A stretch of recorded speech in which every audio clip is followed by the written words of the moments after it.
Hey everybody, I hope that you're doing well, and when you're watching this video you're warm because I'm freezing out here. We had a great weekend again with Sunday. I thought Drew Hill did a fantastic job with the sermon. The music was great, all sorts of things, but especially to teach us and to help us think deeply and personally about the concept of marriage, what it means to be married to God, and for those called in this lifetime to be married to another. It was really well done. Thank you, Drew.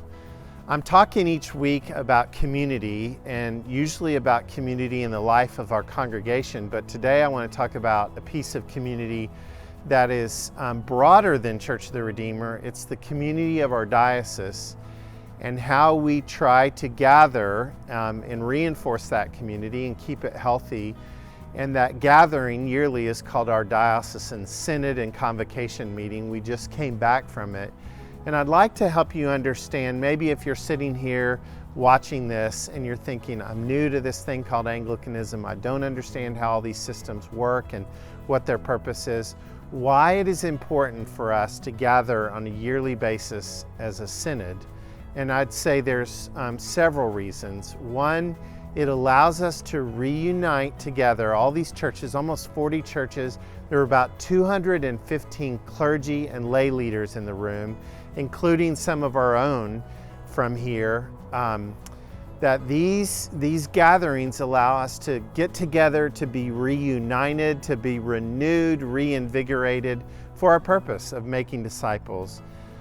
Next, it allows us to dive deeper on a certain issue or topic with an expert practitioner. This year we had David Taylor, who's a professor and also an Anglican pastor.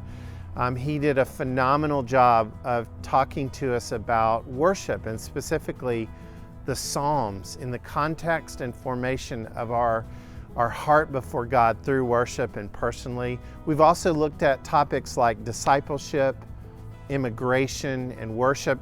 In fact, in the life of our congregation, there's been a development of a ministry that you'll hear more about with respect to legal aid immigration, primarily because of the emphasis our synod has had on this topic. And I think that that's really neat how the big picture is affecting us at the local levels, including our growth series groups and Sunday services. Also, we get to hear directly from our leaders, specifically Bishop Steve Breedlove and some of the other leaders of our diocese. And this helps us know what the diocese is thinking about and some of the movements that we are working on together. For instance, we have a focus on the Every Tribe and Nation Network, which, believe it or not, is going to affect us locally. There's a group of Sudanese leaders in High Point that want to be a part of our diocese and want to be connected here with Church of the Redeemer. Lastly, we get to participate in governance issues and decision making. For instance, our synod just decided that every local church must have in its vestry confirmed Anglican members to ensure the integrity of our system.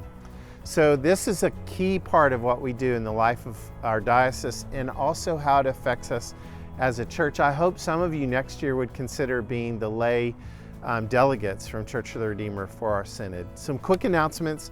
First of all, marriage retreat, February 6th through the 8th of 2020. You'll see some emails going out about that soon. Our Advent season begins on December 1st, so you'll notice some changes around the service and the colors and the emphasis.